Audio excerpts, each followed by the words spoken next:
जी हाँ गुरु, मेरा नाम है हर्षित गुप्ता। मैं हूँ हर्षित हिस्टोरिकल से। तो स्टार्ट करते हैं आज का करंट अफेयर्स। तो स्टार्ट करते हैं। विश्व मानक दिवस 14 अक्टूबर को विश्व मानक दिवस प्रति वर्ष 14 अक्टूबर को मनाया जाता है और इसके उद्देश्य वैश्विक अर्थव्यवस्था को मानकीकरण के लिए महत्व के बारे में जागरूकता फैलाना होता है। अंतर्राष्ट्रीय मानकीकरण संगठन ISO की स्थापना 1947 में हुई थी, लेकिन पहला विश्व मानक दिवस 1970 में मनाया गया। इराक के नए राष्ट्रपति चुने गए अब्दुल लतीफ रशीद। 13 अक्टूबर 2022 को इराक के संसद में पूर्व मंत्री अब्दुल लतीफ रशीद ने देश के अगले राष्ट्रपति चुना गया। संसद में दो और वोट के रशीद में बरहम सलेह राज्य के प्रमुख के रूप में प्रतिष्ठित करने के लिए सलेह पे 99 वोटों के मुकाबले से 160 अधिक मतों से हासिल की है। रशीद ने 2003 से 2010 तक जल संसाधन मंत्री के रूप में किया है। राज्य के प्रमुख के सलाहकार रहे हैं। इराक की राजधानी बगदाद है। राष्ट्रपति मुर्मू ने किया IIT गुवाहाटी में सुपर कंप्यूटर सुविधा का उद्घाटन। राष्ट्रपति द्रौपदी मुर्मू ने 13 अक्टूबर 2022 को IIT गुवाहाटी में एक सुपर कंप्यूटर सुविधा परम कामरूप का उद्घाटन किया। परम कामरूप पूर्वोत्तर क्षेत्र में एकमात्र सुपर कंप्यूटर होगा जो विभिन्न वैज्ञानिक क्षेत्रों में उन्नति अनुसंधान करने के लिए सक्षम होगा। राष्ट्रपति ने संचान समीर नामक एक उच्च शक्तिशाली सक्रिय के निष्क्रिय घटक को प्रयोगशाला को भी उद्घाटन किया है। आदर्श स्वीका को कुवैत में भारत का एक नया राजदूत किया गया नियुक्त। विदेश मंत्रालय ने संयुक्त सचिव डॉक्टर आदर्श स्वीका को कुवैत में भारत का अगला राजदूत नियुक्त किया गया। स्वीका कुवैत में भारतीय दूत के रूप में रिबी जाज का स्थान लेंगे। साथ ही विदेश मंत्रालय में निर्देशक अवतार सिंह को गिनी गणराज्य में भारत का अगला राजदूत नियुक्त किया गया है। कुवैत की राजधानी कुवैत शहर है और गिनी गणराज्य की राजधानी कोलक्की है।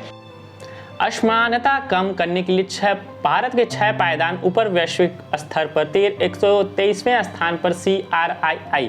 असमानता के कम करने के लिए 2022 में प्रतिबंध CRII के अनुसार असमानता के कम करने के लिए भारत की 161वीं देशों की सूची में 6 पायदान के सुधार करेगी और 123वें स्थान प्राप्त किया है।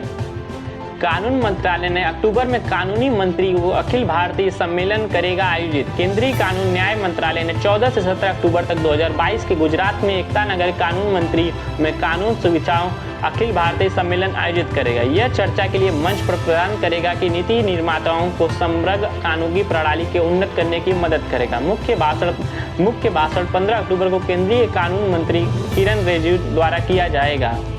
कोल इंडिया राजस्थान में स्थापित करेगा 1190 मेगावाट की सौर ऊर्जा परियोजना। कोल इंडिया लिमिटेड CIL ने राजस्थान के बिकोरी जिले में 1190 मेगावाट को सौर ऊर्जा का संयंत्र स्थापित करेगा। इसके लिए CIL ने 13 अक्टूबर 2022 को राजस्थान के विद्युत उत्पादन लिमिटेड RUNL के साथ समझौता ज्ञापन पर हस्ताक्षर किया है।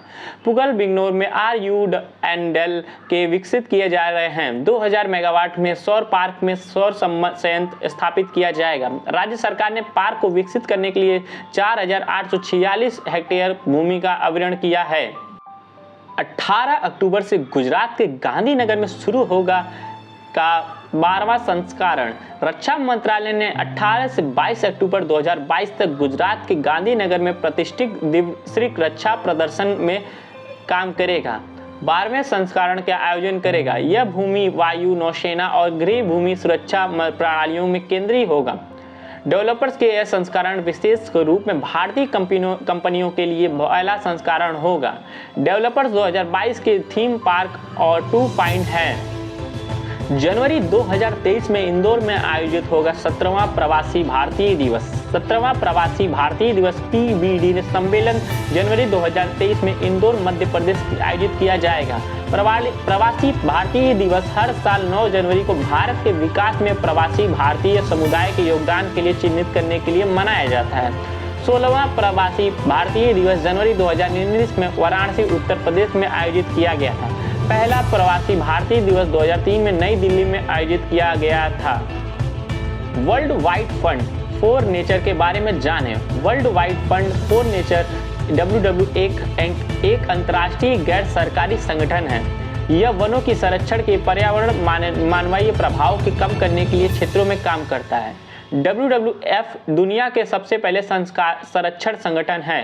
1998 में WWF द्वारा हर 2 साल प्लानिंग रिपोर्ट में प्रकाशित की जाती है। इसकी स्थापना 1961 में हुई थी। इसका मुख्यालय स्विट्जरलैंड है।